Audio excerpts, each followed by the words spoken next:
For years, one Nebraska woman has been the face of the effort to legalize medical marijuana, Crista Eggers. Her drive comes from her son, Colton, who has suffered from epilepsy since he was 2 years old.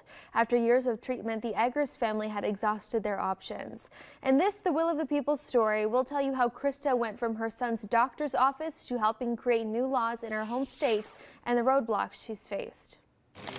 Medicine after medicine, some to combat symptoms from the medicines themselves, couldn't get Colton's seizures under control. Then, one care team in Minnesota brought up the option of medical cannabis to Crista and her family. As a parent, obviously, I said, tell me more, what do I need to do? And that's when they very clearly stated, we can't talk to you about this option because you don't live in a legal state. Colton's doctors told Crista she could either move or she could try to get it legalized in Nebraska. Instead of uprooting her family, she decided to mobilize. Provide medical cannabis.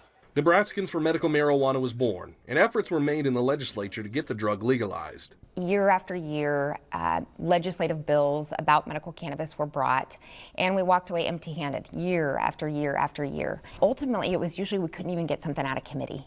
After several false starts, the decision was made to take the issue to the ballot.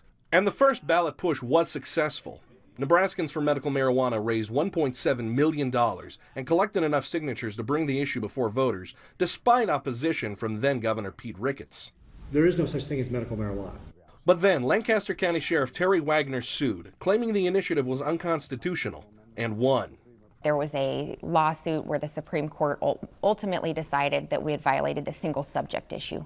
The issue of medical cannabis access and medical cannabis regulation were two unnaturally relating issues.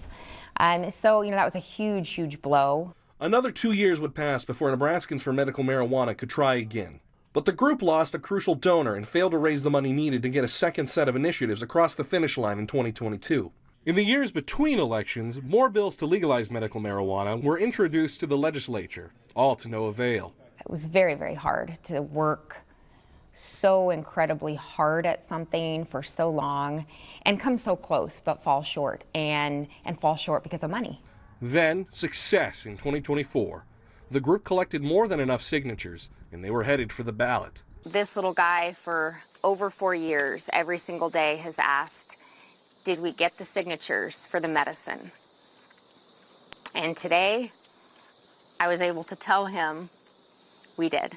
Obviously one of the greatest moments in my life. I remember I went to my son's school to tell him that we had successfully gotten the signatures for the medicine. And I remember that moment because I had waited for that moment for so long. But the feeling of success wouldn't last. The fraudulent signatures might click. Since then, the rollout of medical cannabis has been mired in legal and logistical challenges, including a trial which questioned not just the signatures Crista's team gathered, but Crista herself. That was probably the most difficult thing I have ever gone through in my life. To watch your effort and your name be dragged through the mud in a public way about something that has stemmed from helping my suffering child, so I don't have to continue watching him suffer. That lawsuit failed, but it has been appealed. And around the same time of the trial, the people of Nebraska voted overwhelmingly to legalize medical cannabis.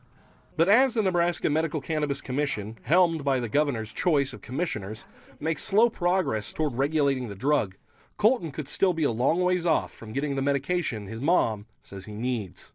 I shouldn't be the one that answers my son's question, when am I going to get the medicine, Mom? There are people in this state that should answer that question, and they won't. Reporting in Lincoln, Jake Lawson, 1011 News.